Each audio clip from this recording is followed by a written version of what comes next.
estão sentindo a paz do Senhor nesta noite? Deus é bom e é fiel e nos faz entender o ambiente, né? Que às vezes, irmãos, a gente entra aqui, né, e tenta cultuar ao Senhor e buscar a presença do Senhor. E quantas vezes nós estamos ali enfrentando tantas lutas contra pensamentos muitas vezes que não vamos atrás. E aí tem a luta diária, tem aquilo que se deparamos diariamente, e aí vem a guerra na mente, né? E muitas vezes essa guerra na mente, o inimigo tenta usar de artimanha para nos acusar e nos impedir de estar aqui. Só que hoje, você está aqui. E Deus tem falado com você e vai continuar falando contigo. Eu não preciso perguntar quantas pessoas entraram atribuladas de espírito aqui nessa noite e nesse momento já está sentindo a paz do Senhor. Não preciso perguntar, eu tenho convicção que já existe algo diferente de Deus trabalhando ao nosso favor, porque na minha vida já está. Amém? Glória a Deus. Que eu também entrei assim. O povo acha que a gente, quando vem pregar a palavra, vem cheio de ousadia, né? Estamos cheios de ousadia, tranquilo, e a gente vem muito, muito calmo. A gente vem calmo na situação da direção e condução, porque sabemos que é dele, por ele, para ele é todas as coisas. Quem faz é ele, quem direciona é ele. E se não fosse ele, nada aconteceria. Ou pelo menos nós que temos o temor a Deus e queremos fazer a sua vontade, nós damos a responsabilidade para ele. É claro que a gente faz a nossa parte, mas o resultado a gente entrega para ele. Eu não seria leviano de carregar o resultado. Tem uns que carregam por aí, eu não tenho essa coragem não. Prefiro entregar para Deus, e aí tudo aquilo que Ele quer, Ele faz. O que Ele não quiser fazer, Ele não vai fazer. E nós vamos sair em paz e entendendo. Mas Deus é fiel, amém, irmãos? Glória a Deus. Vida abundante é o tema que está sendo tratado nestas quintas-feiras. Irmãos, a paz que já estamos sentindo neste momento, não é uma vida abundante? A paz que excede o entendimento não é uma vida abundante? Será que damos o devido valor a esta paz que sentimos? Às vezes? Ou será que às vezes a gente não se conforma? E quanto mais vem, mais reclamamos. E quanto mais vem, procuramos alguma coisa para reclamar. Mas, irmãos, a paz do Senhor, ela excede todo o entendimento. E a paz sobre a nossa vida é ter uma vida abundante. Se eu encerrasse nessa noite dizendo, irmãos, quer ter uma vida abundante? Busque a paz. E aquele que já recebeu, conserve ela. E aquele que já recebeu, conserve a ela, seja grato por ela. Poderíamos dar aqui a bênção apostólica e irmos para casa. Eu sairia edificado. Eu acredito que vocês também. Mas amém, glória a Deus.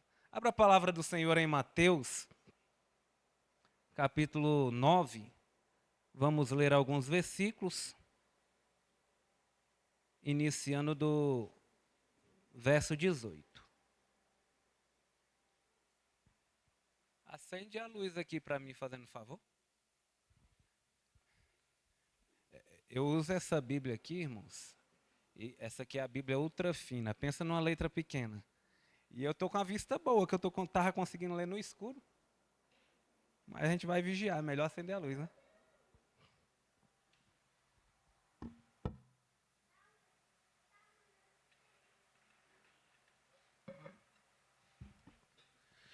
Irmãos, Mateus capítulo 9, verso 18. Iremos ler alguns versículos. E esse diz assim: Dizendo-lhes estas coisas, chegou um chefe da sinagoga e o adorou, dizendo: Minha filha faleceu agora mesmo, mas vem, impõe-lhe as mãos e ela viverá. Jesus levantou-se e o seguiu juntamente com seus discípulos. Verso de número 23. Chegando Jesus à casa daquele chefe e vendo os tocadores e o povo em alvoroço, disse: Retirai-vos, que a menina não está morta, mas dorme. E riram-se dele. Depois que o povo foi posto para fora, entrou Jesus e tomou a menina pela mão, e ela se levantou. Amém? Glória a Deus. Irmãos, esta mensagem conhecemos, pulamos os versículos aqui, que fala da mulher do fluxo de sangue.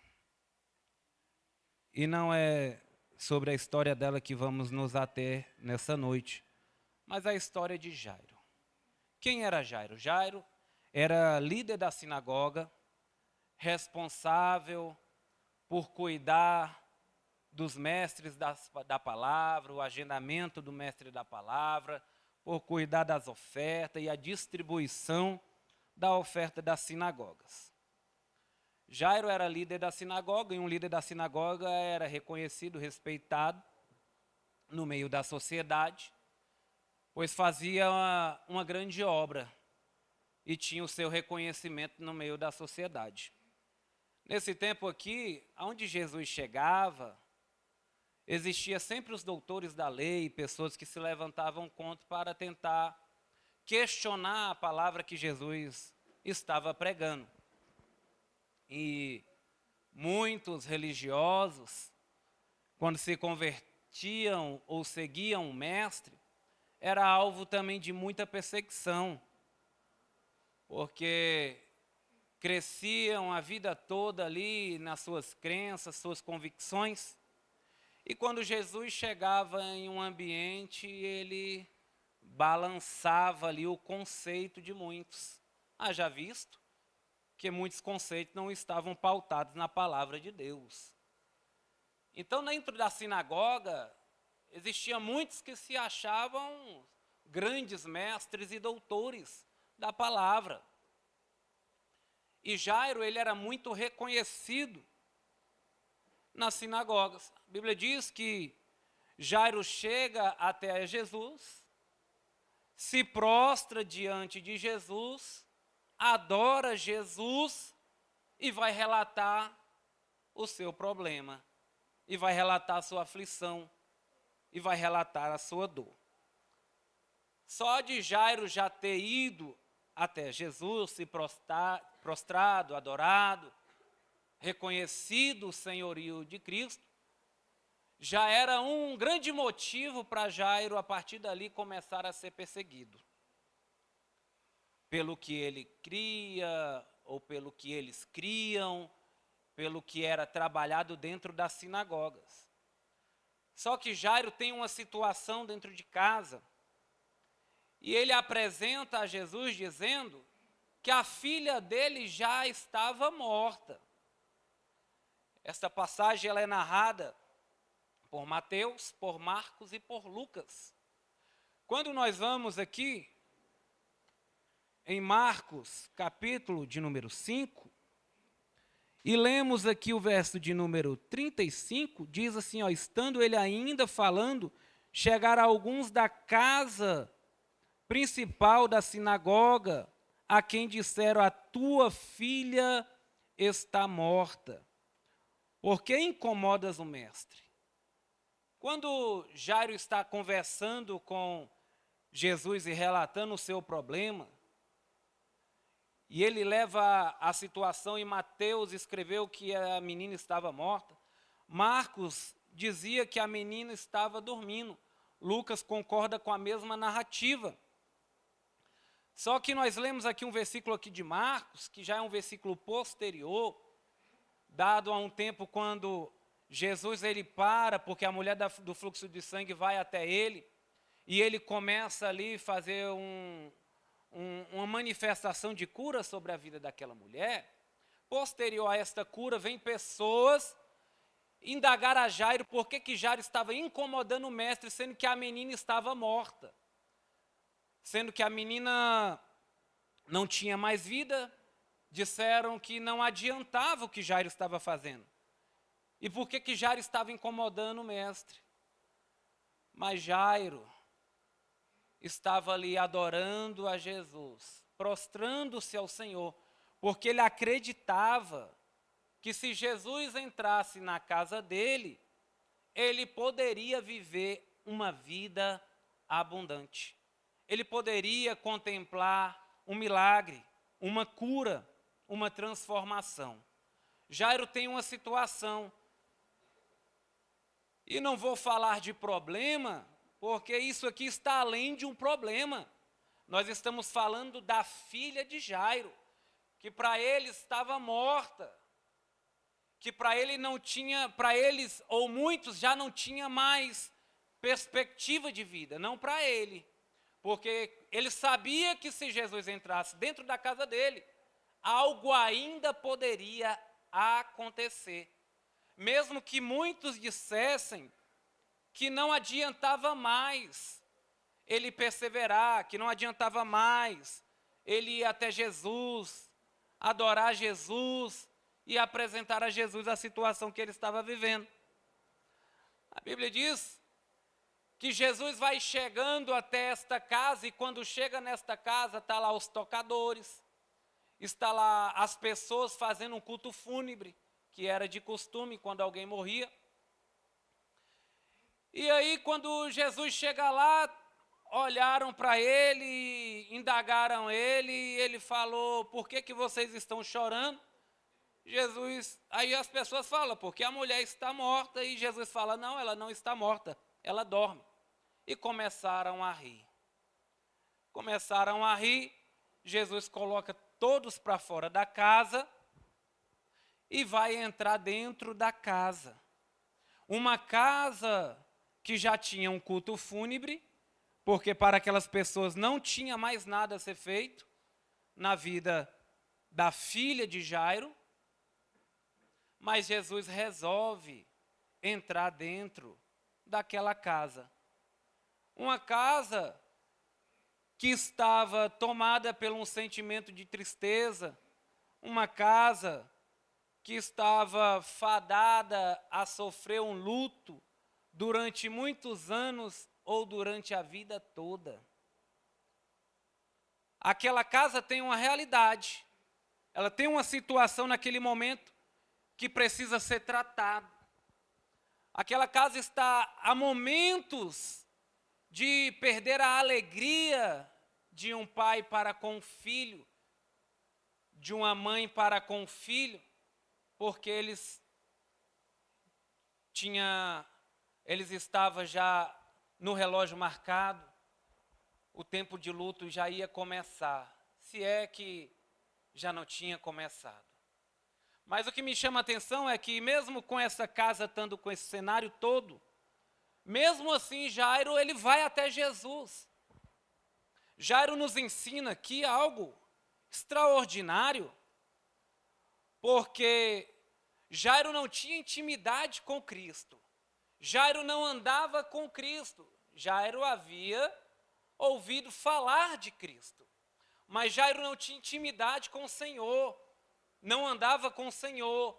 Não tinha visto milagres acontecendo ou participado de milagres do lado dele. Mesmo assim, Jairo vai até Jesus. E aí Jairo nos ensina aqui o valor de prestar o culto, mesmo quando temos uma situação dentro da nossa casa, e esta situação já está marcando a depressão ou o luto. E Jairo vai e toma uma atitude e nos ensina que em momentos como esse, nós devemos buscar a Jesus. Devemos buscar ao Mestre, devemos adorar ao Senhor, devemos prestar culto ao Senhor. Nós estamos falando de vida abundante, e ter uma vida abundante é maravilhoso.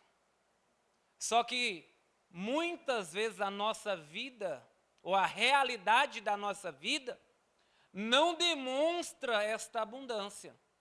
Ou tem um tempo marcado, porque algo de ruim está sinalizando que vai acontecer na nossa casa. E às vezes a gente tem uma ideia de vida abundante, mas a realidade não condiz com o que temos buscado ou com o que temos ouvido.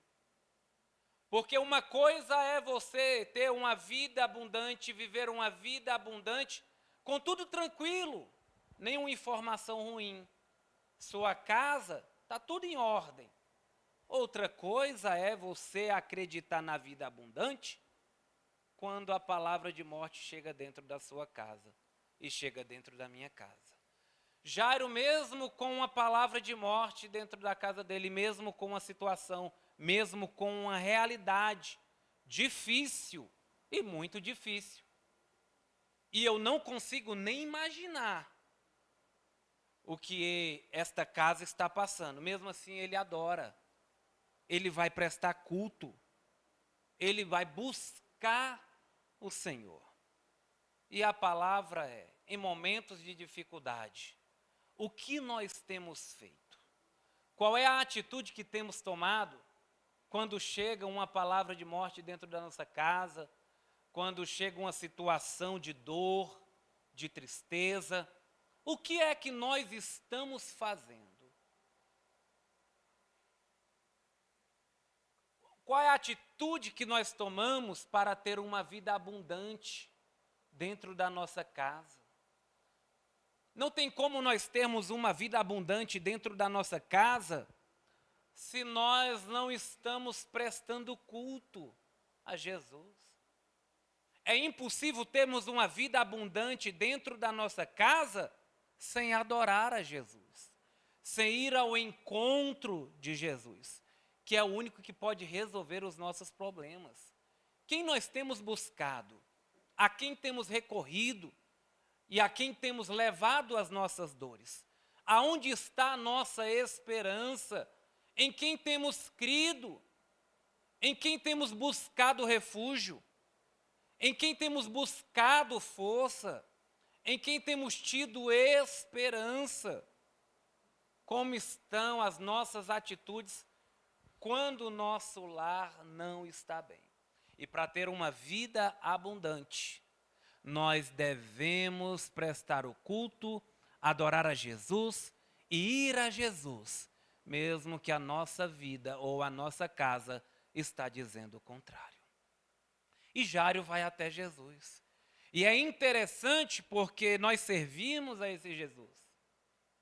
E Jairo, quando vai até Jesus, Jesus não vira as costas para ele. Muito pelo contrário, Jesus vai com ele. É interrompido ali no caminho, e para os teólogos, a perícope de uma mensagem, ou de um texto, é aonde se inicia e aonde termina. E nós lemos o verso de número 18, lemos aqui também o verso de número 25 e 26, que narra a história dele, mas existe uma interrupção aqui, mas não é quebrado a história de Jairo, a perícope. Para os teólogos, a perícope é onde inicia o texto e é onde termina o texto. Observa que depois da cura da mulher, dá-se continuidade na história de Jairo. Eu entendo que a cura da mulher do fluxo de sangue fez e faz parte daquilo que Deus estava ensinando ou queria ensinar para Jairo. Jairo vai até Jesus, acreditando que ele poderia dar cura para a sua filha. Só que Jairo vai até Jesus porque ouvia falar daquilo que Jesus fazia. Me lembro da história de Jó, um homem rico, um homem temente, um homem reto, que se desviava do mal e enfrentou tantas dores, e todos conhecemos a palavra. E quando caminhamos para o final da história de Jó, Jó teve uma experiência muito árdua, e eu não queria ter essa experiência. Só que Jó, no final, no capítulo de número 42, se não me falha a memória, vai dizer que Antes eu só te conhecia de ouvir falar, mas hoje os meus olhos te veem. Jairo conhecia Jesus de ouvir falar. Ele sabia daquilo que Jesus podia fazer, porque ele tinha ouvido falar. Só que Jesus agora vai mostrar para Jairo o que ele poderia fazer. E Jairo vai começar a ver. Às vezes estamos vivendo assim. Acreditamos que Jesus pode operar um milagre dentro da nossa casa. Acreditamos que Deus pode trabalhar dentro da nossa casa, fazer um milagre. Para Jairo, o que ele apresentou era a filha. Talvez para você, você vai apresentar algo na sua vida que tem te gerado muita dor. E muitas vezes nós estamos vendo o nosso vizinho do lado recebendo o milagre, a vitória, a cura. E nós estamos contemplando grandes coisas que Deus faz e às vezes não temos a experiência dentro da nossa casa. Mas ouvimos falar desse mestre e de tudo que ele faz. Mas tem coisas às vezes que não presenciamos com as nossas vistas. Só que Jesus queria mostrar para Jairo o que ele ia ver com os olhos dele e não somente ouvir. Jesus queria ter um relacionamento diferente com Jairo. Jesus queria dar para Jairo o privilégio de contemplar algo extraordinário com os olhos dele. Queria que ele contemplasse o que Jesus fazia. Queria mostrar para ele coisas maiores do que aquelas que ele já estava ouvindo. O que você tem ouvido falar do Mestre? E o que você procura viver com os teus próprios olhos? Qual é a situação que você espera ver Jesus fazendo dentro da sua casa? Talvez você entrou aqui nessa noite e encontra-se como Jairo. Você tem uma situação, você tem apresentado ao Senhor. E você tem ouvido tudo que Deus tem feito, mas você quer contemplar com os seus próprios olhos. Talvez tem coisas que você veio aqui nessa noite apresentar a Deus, que os teus olhos ainda não têm visto. E você está indo até Jesus apresentar essas coisas. E quando você acha que Jesus está indo ao encontro para operar o milagre, Deus para no meio do caminho. Quando Jesus para no meio do caminho para operar o milagre na vida desta mulher, o sofrimento estava instalado dentro da casa de Jairo. Há um tempo que é gasto de Jesus no meio desse trajeto. Talvez você está vivendo assim também. Você já buscou até Jesus e ele te deu um sinal. E você fala, agora vai acontecer. Esta vida abundante nesta área agora vai acontecer.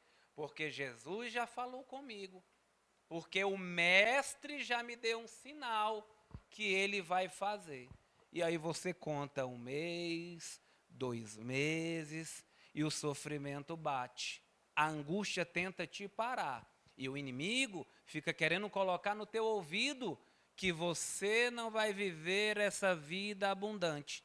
Aí você para, você vai esquecendo daquilo que Jesus tem falado, e você não vê Jesus chegar até a causa que você tem apresentado, e parece que Jesus parou e vai voltar o caminho, e aquilo que você tem apresentado ao Senhor não será alcançado.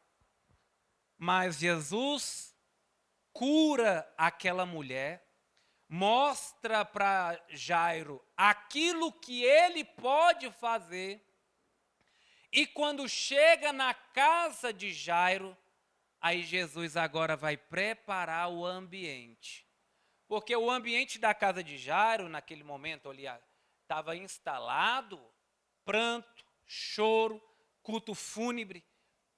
Só que Jesus é aquele que estava vendo a cura e o milagre lá dentro.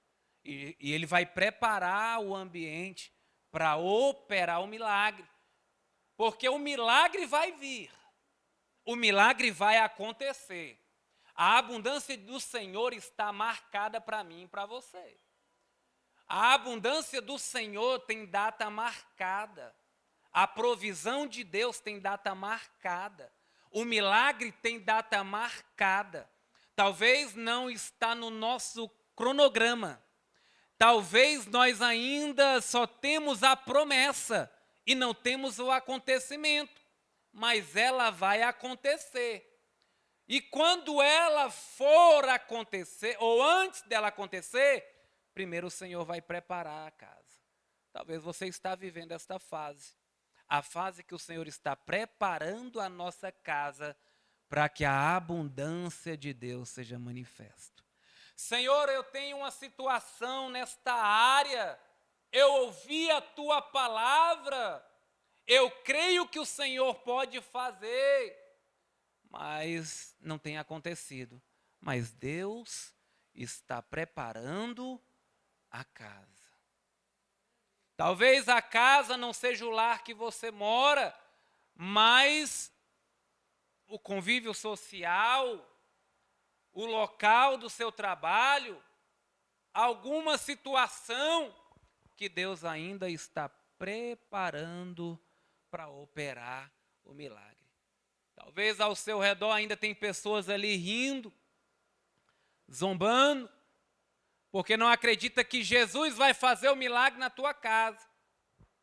E aí muitas vezes Deus vai tirando do meu caminho, do seu caminho, e vai preparando tudo para o milagre ser manifesto na minha vida e na tua vida. Quantas vezes nós entramos aqui, sabemos que Jesus tem liberado sobre nós a promessa. Temos uma situação que temos apresentado para o mestre. Parece que ele parou no meio do caminho. A crise de ansiedade tenta nos consumir. A gente já não sabe mais se a promessa vai se cumprir e outrora a gente se mantém firme. Outrora a gente vai perdendo a crença. Outrora a gente se mantém firme. De repente, Jesus começa a andar novamente para casa. Chega até lá. Aí você fala, agora vai acontecer o milagre.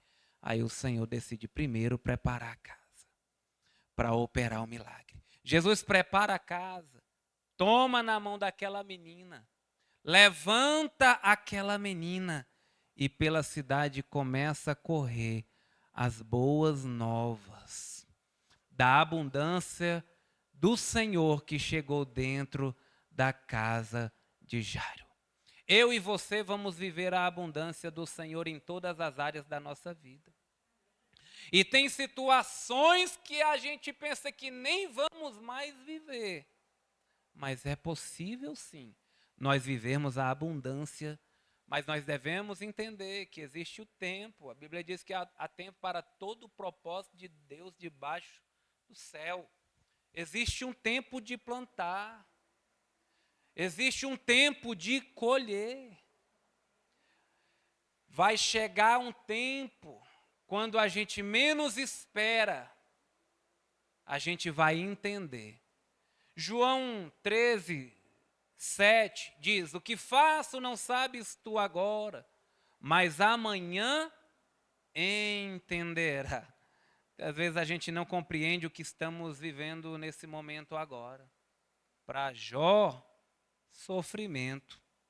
Um homem de posses, que perdeu posses. Um homem de tantas heranças, que perdeu heranças.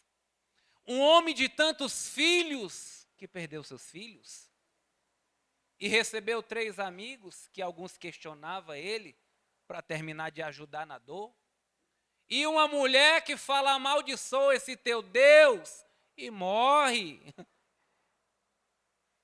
A mulher que talvez, a esperança dele é que ela fosse a mulher sábia que edifica a casa, porque a mulher sábia que edifica a casa, ela é uma mulher que a mulher virtuosa, né? Pronto, casal, vamos franquear aqui para eles. E a mulher virtuosa nós estamos procurando, correto? Porque a mulher virtuosa é aquela que se mantém firme do lado do seu cônjuge, mesmo quando a morte está batendo na porta, as pessoas estão zombando, parece que tudo está um caos e que nada vai dar certo. Aleluia, mas a mulher sabe, ela diz: meu amor, vamos para a oração. Fica firme. Lembra-se da história de Jó? Lembra-se da história de Jairo? Lembra da filha de Jairo? O Senhor entrou na casa de Jairo, pegou na mão da menina, disse: Talita, come, levantou a menina, e ali tinha uma história propagada de morte. Foi mudada. E a história daquela menina que estava sendo propagada é: a menina estava morta, mas agora vive. Jó passou tudo aquilo, mas no final, Senhor, antes eu só conhecia de ouvir falar, mas hoje os meus olhos te veem. É duro viver a dor, é duro viver o caos, é difícil lidar com a depressão, é muito difícil lidar com o luto. Mas o que Deus tem preparado do outro lado, no tempo cronológico de Deus, os meus olhos e os teus olhos vão ver. O nosso coração vai se encher de alegria. E a abundância de Deus vai invadir a nossa casa, vai invadir a sua vida, vai invadir a nossa família. E a história de fracasso vai cair por terra, porque uma história nova de abundância vai nascer, porque Jesus preparou o ambiente para operar o milagre, e o milagre será manifesto, e a história será mudada. A minha vida, a sua vida será mudada por completo. Deus entrou na sua e na minha vida, liberou promessas, se dirigiu até a sua vida, mostrou o que ia fazer. Por um momento parou e por um momento preparou a casa. E agora é tempo de viver o milagre. Deus tem um milagre para a sua vida e Deus tem um milagre para a minha vida. Não devemos se ater com o tempo do caos. Não devemos perder a fé quando as coisas não estão indo bem. Romanos 8:18 diz que as aflições do tempo presente não são comparadas com a glória que em nós há de ser revelada. Algumas pessoas olham para você, talvez, e torcem pelo seu fracasso. E é triste dizer que alguns não terão o corpo glorificado e muitos ficarão só contemplando o nosso corpo sendo glorificado, a trombeta tocando, e nós vamos lá juntamente com Ele. Vai chegar um dia que nós estaremos naquele lugar onde não existe abundância por completa. A maior abundância que temos, irmãos, não são coisas palpáveis, materiais, mas a salvação, a vida em Deus e a paz do Senhor dentro da nossa casa. Enquanto estamos aqui na terra, acredito sim, que viveremos ainda muitas abundâncias de Deus em várias áreas da nossa vida. Mas nós não podemos se ater nisso e termos a esperança somente neste tempo, neste mundo. Mas a nossa esperança tem que estar focada todo o tempo em Deus, na salvação. E isso não deve ser negociado de forma nenhuma. se nós vivermos buscando, acima de tudo, a abundância de Deus para a nossa vida espiritual, para que venhamos viver a salvação em Cristo, e isso ocupe o maior espaço da nossa mente e do nosso coração, nada nessa vida vai parar nossa caminhada com o Senhor. Pode vir choro, pode vir luta, pode vir dor, talvez Deus até permita luto. Todavia, se manteremos firmes de pé, caminhando, carregando os nossos feixes, gemendo, chorando, mas mesmo com tudo, voltaremos com alegria, porque uma coisa é certa, o tempo da abundância virá. Talvez não como você espera, nem como eu espero, mas ela virá. E o Senhor nos sustentará diante de qualquer situação e diante de qualquer dor. E nós viveremos o que Jó contemplou com os olhos. Viveremos o que Jairo contemplou com os olhos. Viveremos o que Zaqueu contemplou com os olhos. Porque uma coisa é dar testemunho da vida dos outros, e outra totalmente é dar testemunho da nossa própria vida. Uma coisa é contar o milagre dos outros, outra coisa é contarmos o nosso próprio milagre. E Deus tem uma história para você contar. Você vai contar a sua história, o seu milagre, porque Deus vai nos conceder, irmãos, a oportunidade de contarmos os nossos próprios testemunhos, os nossos próprios milagres. Em nome de Jesus. Talvez você entrou aqui nesta noite apresentando a Deus uma situação de cura. E eu profetizo em nome de Jesus, que em nome de Jesus tu contará o milagre. Tu contará o teu próprio testemunho, aleluia.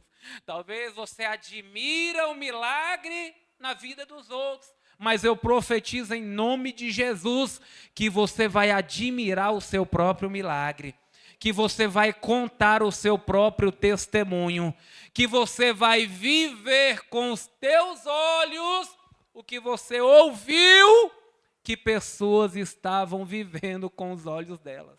Você vai contar o seu próprio milagre. Deus tem um milagre individual para cada um de nós.